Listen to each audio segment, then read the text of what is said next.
Force on a current carrying conductor in a magnetic field. अब एक magnetic field के अंदर अगर हम कोई करंट कैरिंग कंडक्टर रखते हैं तो क्या वो किसी तरीके की फोर्स एक्सर्ट करता है? When a current carrying conductor is placed in a magnetic field, it experiences a force which is parallel to the magnetic field. जब भी हम किसी भी करंट कैरिंग कंडक्टर को मैग्नेटिक फील्ड के अंडर रखते हैं तो वो एक फोर्स एक्सपीरियंस करता है जो कि मैग्नेटिक फील्ड के एकदम पैरेलल है। The force acting on a current carrying conductor is due to interaction between magnetic field produced by the current carrying conductor and the external magnetic field in which the conductor is placed। अब ऐसा क्यों होता है? Magnetic field जो कि उस conductor के अंदर से प्रोड्यूस हो रही है और मैग्नेटिक फील्ड जो कि उसे बाहर से मिल रही है, जब आपस में इंटरैक्ट करते हैं उस वजह से ये फोर्स जनरेट होती है। Force on a current carrying conductor in a magnetic field. Direction of current. अब ये जो फोर्स है ये किस डायरेक्शन में लगेगी, ये कौन कौन सी चीजें डिसाइड करती हैं? बेसिकली ऐसे कौन कौन से फैक्टर्स हैं जिनसे फोर्स का जो डायरेक्शन है वो असर करता है? Direction of current. Direction of force on current conductor can be reversed by reversing the direction of current. अगर हम करंट का डायरेक्शन बदल दें या रिवर्स कर दें तो हमारा जो मैग्नेटिक फील्ड जनरेट होगा या प्रोड्यूस होगा उसका डायरेक्शन भी बदल जाएगा।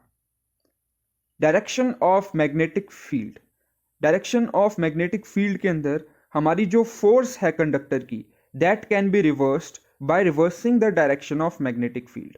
ये जो डायरेक्शन है मैग्नेटिक फील्ड की वो रिवर्स की जा सकती है। डायरेक्शन ऑफ मैग्नेटिक फील्ड दूसरी ऐसी चीज जिससे force exerted on current carrying conductor पे असर पड़ता है। The direction of force can be reversed by reversing the direction of magnetic field and this can be done by interchanging the positions of pole. अगर हम magnetic field का direction interchange कर दें, reverse कर दें, तो हमारा जो करंट है उसमें जो फोर्स जनरेट होगा, जो हमारा कंडक्टर है उसमें जो फोर्स जनरेट होगा वो भी रिवर्स हो जाएगा।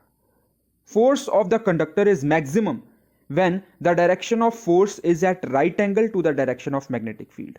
ये फोर्स जो है जो करंट कैरिंग कंडक्टर पे लगता है ये मैक्सिमम तब होता है जब ये राइट एंगल पे हो towards the direction of magnetic field. Fleming's left hand rule. The direction of force which acts on the current carrying conductor placed in magnetic field is given by Fleming's left hand rule. Fleming's left hand rule की मदद से ही हमें direction of magnetic field, direction of current और उसके हिसाब से force of conductor किस तरफ लग रहा है ये पता चलता है। It states that four finger, thumb and middle finger of the left hand if stretched mutually perpendicular to each other such that the forefinger points towards the direction of magnetic field, middle finger indicates the direction of current, then the thumb will point towards direction of force acting on the conductor। बहुत simple सी चीज है। हम लोग क्या कर रहे हैं, हमारे थंब, हमारे फोर फिंगर और हमारे मिडिल फिंगर को इस तरीके से एक्सटेंड कर रहे हैं कि वो म्यूचुअली परपेंडिकुलर हो जाएं। अब ऐसे केस में हमारी फोर फिंगर जो है ये डायरेक्शन ऑफ मैग्नेटिक फील्ड दिखाएगी, मिडिल फिंगर जो है ये डायरेक्शन ऑफ इलेक्ट्रिक करंट दिखाएगी एंड हमारा थंब जो है ये force exerted on current carrying conductor दिखाएगा। अब जैसा कि हमने डिस्कस किया अभी थोड़ी देर पहले कि ये फोर्स जो है किसी भी करंट कैरिंग कंडक्टर पे हाईएस्ट कब होता है? हाईएस्ट तब होता है जब ये राइट एंगल पे हो, 90 डिग्री पे हो। That is the very reason कि हम इन तीनों को एक दूसरे के म्यूचुअली परपेंडिकुलर रखेंगे। Electric motor. अब इस कॉन्सेप्ट पे काम करने वाली सबसे पहली डिवाइस है electric motor. A motor is a rotating device. Rotating device मतलब डिवाइस विच रोटेट्स और move round and round, which converts electrical energy into mechanical energy. ये वो रोटेटिंग डिवाइस है जो इलेक्ट्रिकल एनर्जी को मैकेनिकल एनर्जी में बदलने में मदद करती है। They are used in electric fans, refrigerators, washing machine, mixer, etc. ये इन सारी चीज़ों में इस्तेमाल की जाती है।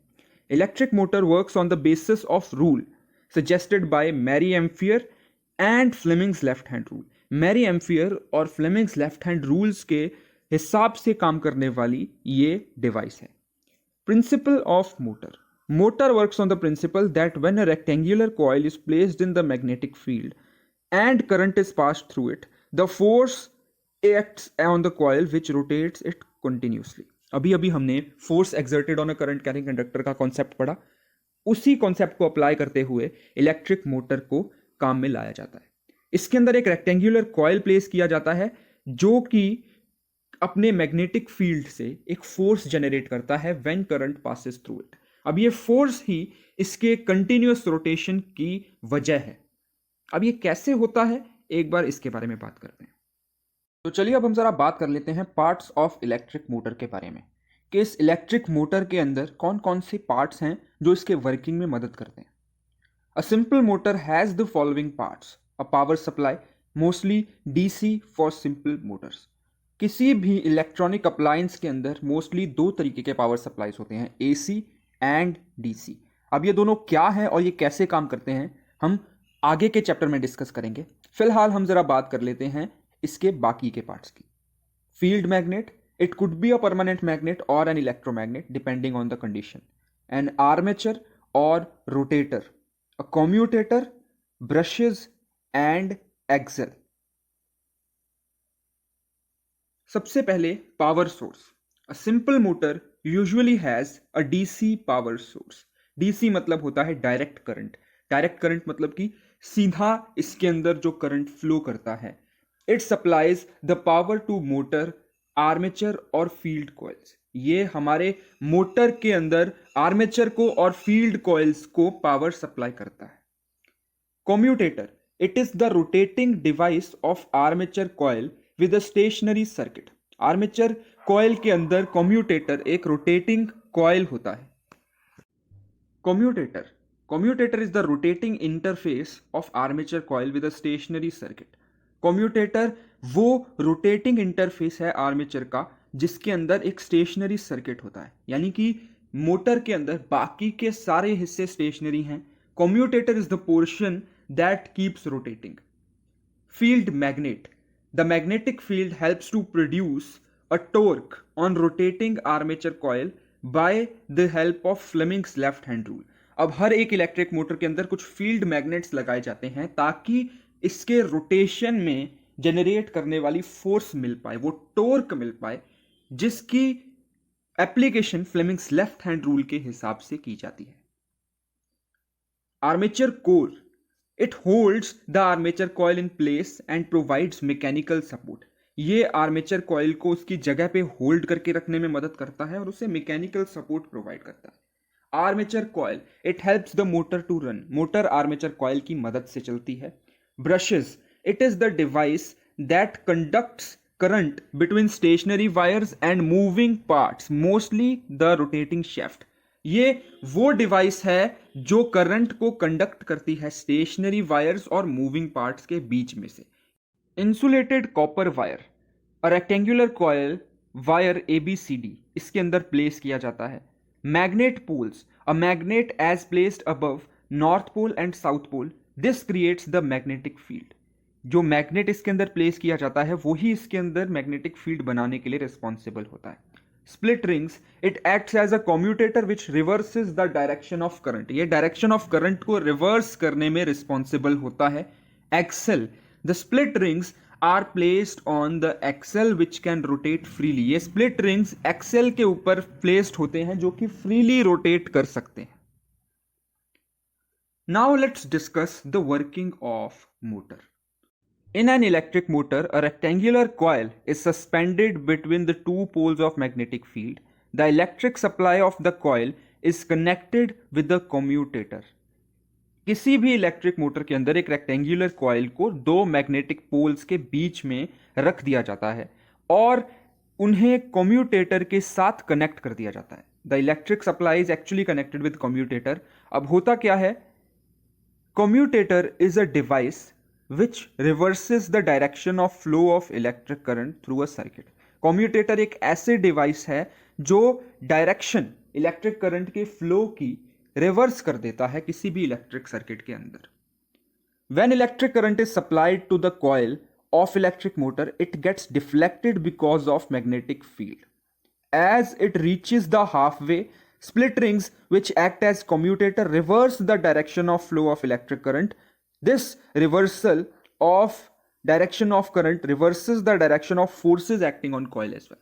क्या होता है, इलेक्ट्रिक करंट जैसे ही सप्लाई किया जाता है इलेक्ट्रिक मोटर के कॉइल के अंदर, ये मैग्नेटिक फील्ड जनरेट होने के कारण डिफ्लेक्ट होता है. जैसे ही ये हाफ वे जाता है, यानी कि आधा जाता है, स्प्लिट रिंग्स जो कम्यूटेटर का काम कर रहे हैं वो इसके फ्लो ऑफ इलेक्ट्रिक करंट को रिवर्स कर देते हैं. अब इलेक्ट्रिक करंट का फ्लो रिवर्स होने के कारण इसके ऊपर जो भी फोर्स काम कर रही है उसका भी फ्लो रिवर्स हो जाता है. इसी तरीके से हमारी इलेक्ट्रिक मोटर काम करती है.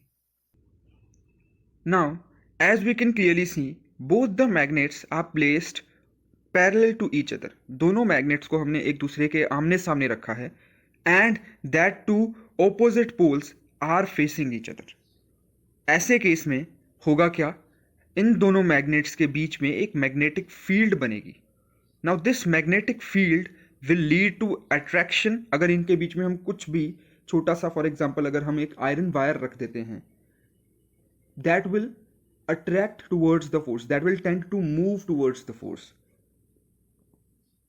सिमिलरली अगर हम इसी मैग्नेटिक फील्ड के अंदर एक रेक्टेंगुलर कॉइल को रखते हैं, तो दिस मैग्नेटिक फोर्स के कारण ये रेक्टेंगुलर कॉइल भी मूव करना शुरू कर देगा. अब अगला सवाल ये है कि इस रेक्टेंगुलर कॉइल का मूवमेंट किस डायरेक्शन में होगा. सिंपल सा जवाब है, जिस डायरेक्शन में फोर्स अप्लाई होगा उसी डायरेक्शन में मूवमेंट होगा. अब फोर्स किस डायरेक्शन में अप्लाई होगा, तो उस चीज का जवाब हमें मिलेगा फ्लेमिंग्स लेफ्ट हैंड रूल से. फ्लेमिंग्स लेफ्ट हैंड रूल के हिसाब से अगर हम हमारी फोर फिंगर, मिडिल फिंगर और थंब को म्यूचुअली परपेंडिकुलर रखते हैं, तो हमारी फोर्थ फिंगर जो है that will show magnetic field, middle finger will show the direction of current, and thumb will point the direction of force. जैसा कि हम क्लियरली देख पा रहे हैं, हमारी मैग्नेटिक फील्ड जो है that is striking from north pole to south pole. उस कारण से हमारा जो इलेक्ट्रिक करंट है वो फ्लो कर रहा है इस पिंक वायर के अंदर, एंड इसकी वजह से जो फोर्स एक्सर्ट हो रहा है वो अपवर्ड हो रहा है. यानी कि ये पिंक वाला जो पोर्शन है वायर का, that will tend to move upwards. Similarly दूसरी साइड से भी लेफ्ट हैंड रूल लग रहा है, that particular wire is being forced to be pulled downwards. तो ये जो ब्लू कलर की वायर है इसके ऊपर जो फोर्स लग रहा है that is in downward direction. This is the very reason कि जो मूवमेंट है वो हो पा रहा है मैग्नेट के अंदर रेक्टेंगुलर कॉइल का. अब ये मूवमेंट हाफ वे जाकर के रुक जाएगा. अब ऐसा क्यों? क्योंकि यहां पे करंट की डायरेक्शन जो है वो बदल गई है. जो वायर साउथ पोल के सामने थी अब वो वायर नॉर्थ पोल के सामने है, एंड साइमल्टेनियसली दूसरी तरफ. तो अब फ्लेमिंग्स लेफ्ट हैंड रूल के अकॉर्डिंग ये डायरेक्शन वापस से रिवर्स हो जाएगी. Now this rectangular coil rotates half way on the both sides. This is the reason why this rotation is known as half rotation. Force pushes the coil and it turns another half turn. जो भी direction of force में change आ रहा है वो coil को push करता है, जिसकी मदद से दूसरा हाफ टर्न लिया जाता है. The coil completes one rotation around the axle. Continuation of this process keeps the motor in rotation.